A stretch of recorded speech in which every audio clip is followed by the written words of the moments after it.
Welcome back. And if you joined us late, my special guest is Marie Heglar from Clemson University. And I call her a nutrition expert, and I think that covers it all.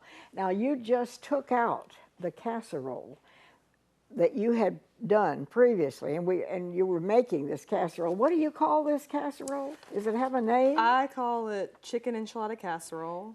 Chicken enchilada casserole, and there it is. Call it whatever. I made 3 layers of what we were making. So it went corn tortillas, the chicken mixture, cheese, tortillas, chicken, cheese, and then one more layer of soup or the chicken mixture and cheese. Okay. And if you have children at home, this is something you could let them help with, and it's a good thing.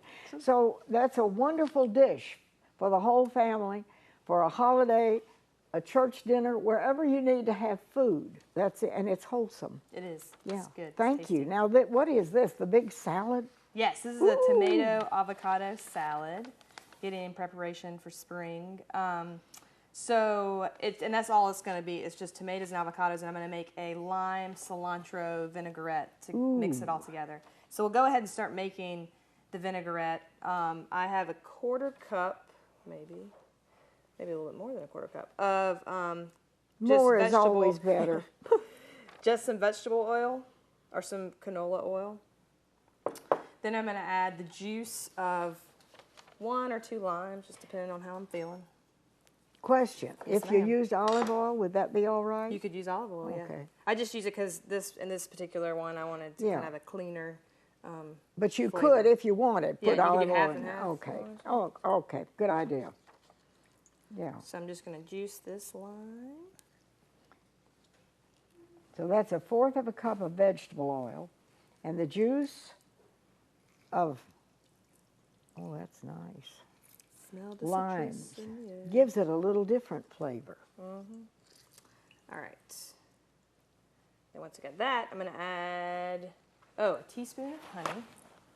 See, I knew you needed me. Thank you. I'm going to add a teaspoon of honey to that as well. I got this little tiny honey bear. Just 1 teaspoon of honey. Okay. Just 1 teaspoon. It's just going to add a little bit of sweetness to it. All right. I always say honey is God's sweetener. That's right. I love honey. I do too.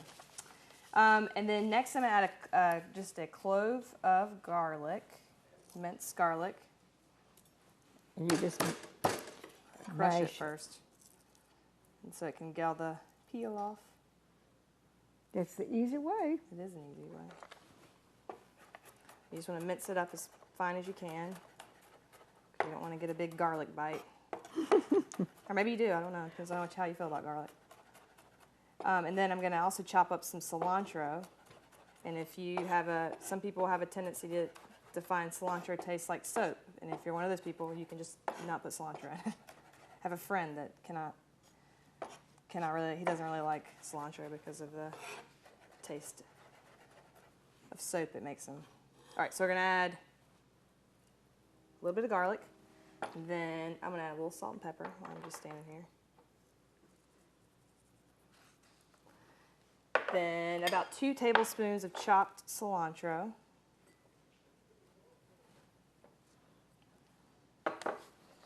This is a very colorful salad. It is. And I love tomatoes and avocado, so that's why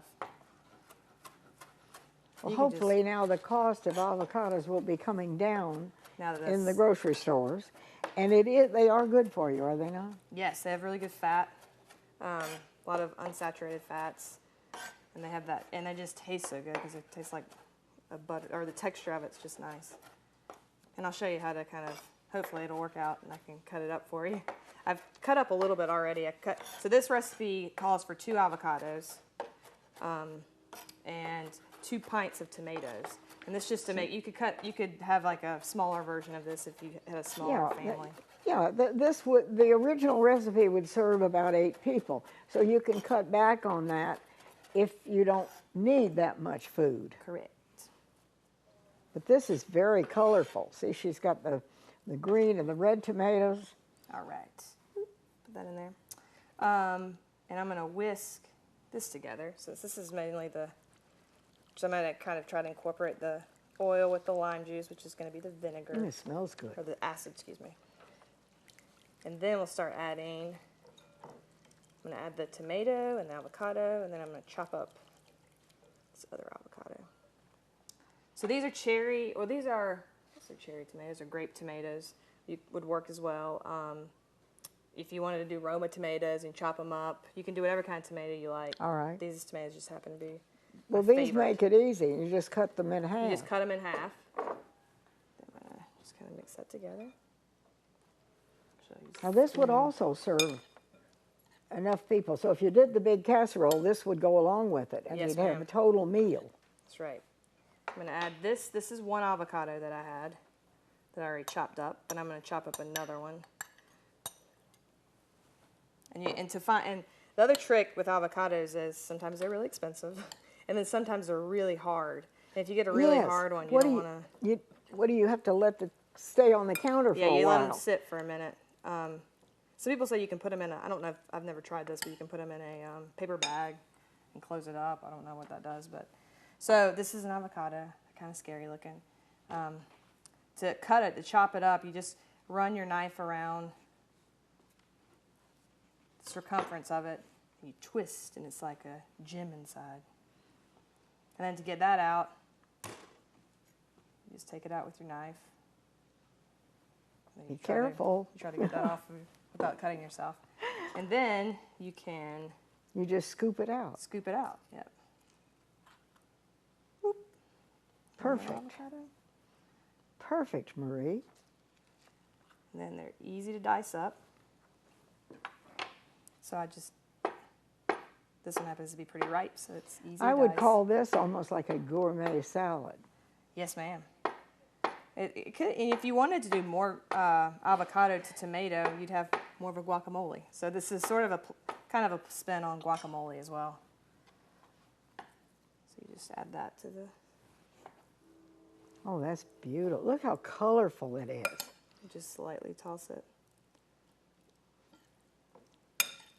There you go. And this is a really good side And you call dish. this tomato and avocado salad. Yes, ma'am. And the recipe is total. I mean, the dressing and everything is in here. Yes, ma'am. And it has a different flavor with the lime. Yes. The That lime and makes the it a little cilantro. different, doesn't it? Okay, you want me to put this down here? Yeah, I'm going to actually plate up Oh. to see what that casserole looks like. Okay, I'm going to scoot over there. all right. But see, I love that. And that could be almost served, alone with. You don't have to have a big, heavy meal to go with it. If you, on a hot summer day, you could have this. You wouldn't need a huge meal. That is a very beautiful salad. And it smells good. You just, so you got a nice little spoon there. But see how colorful that is. It's so appealing. Voila. And there is your. The imperfection Want out me of the to way. want me to put it down here? Yes, ma'am. All right.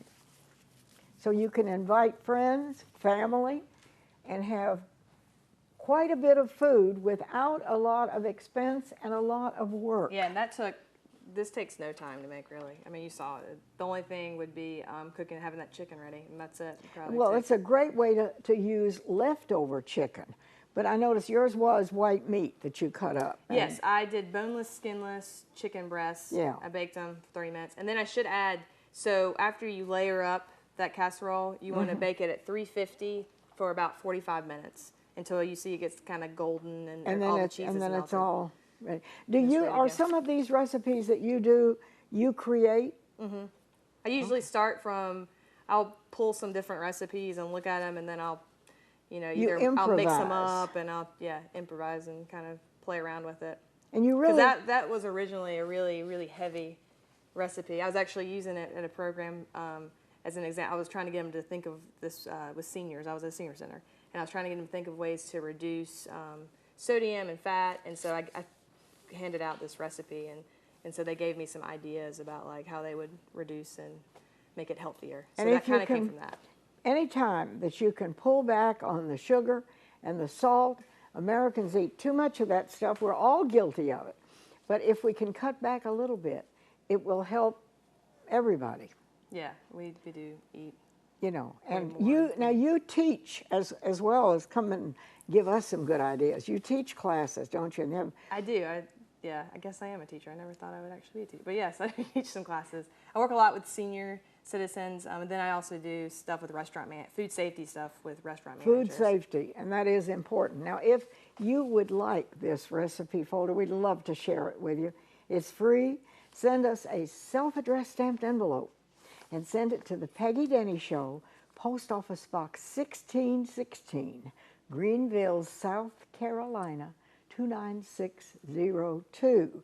And the number for the recipe is 857-857, and we'll have it in an envelope right away. And it's a beautiful folder, and it's got some great nutritional hints in here as well. And I think we're really beginning to look at what we eat and what we feed our kids. It's true. And Which it is good. doesn't cost more to eat healthy things. And more people are going to have gardens this year. Oh, I know. That's definitely coming back around. And, You know. Canning is another thing I do. That's what I was going to say. In the summertime, you teach classes on canning and preserving. Yes, I do. So that's one of your busy that's- times of the year. Yeah, and it's picking up. There's all ages end up coming to these things, and it's not just. I think there's people that remember their grandparents canning, and they never really figured out how to actually do it themselves. So they're trying to do the things that they watched their grandparents do, which is really neat. Yeah. So coming back around, it's like a big circle. Well, but one thing, if you do it yourself, you know what's in it. That's true. It doesn't have all the preservatives and the stuff in it that if you buy it on the grocery shelf. Yes, that's very true. Yeah, you can monitor how much salt you're putting in there. You can monitor how much sugar in certain cases, how much sugar you're putting in things. Marie, So it's good. you're just an inspiration. Thank you for coming Thanks for and having for me. sharing your talent and this beautiful salad. So we'd love to share these with you, and thank you so much. And come back soon. Oh, I will. Okay. And wherever you are, we wish you good health and happiness, and we'll see you next time.